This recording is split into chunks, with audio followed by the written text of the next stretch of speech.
how to download and install the Google Assistant app. So simply open your Play Store and tap in the search bar right over here. Now after that, head to the search bar over the top and just type Google and type in Assistant.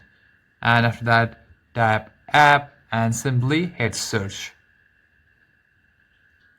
And the application should appear right on top, and after the app is open, simply tap on the install icon right over there. And this app varies by region. If it is not available in your region, you can always check it. Simply go to any browser and simply search for the Google Assistant application. Now simply scroll down until you find app section from the Google Play Store logo.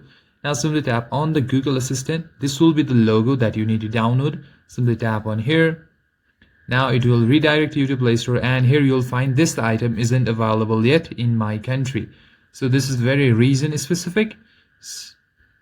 And if it is available in your region, you'll be able to see a download or install option available right over here. You just have to press on that and it will be installed. And that's it, guys. Thank you for watching this video.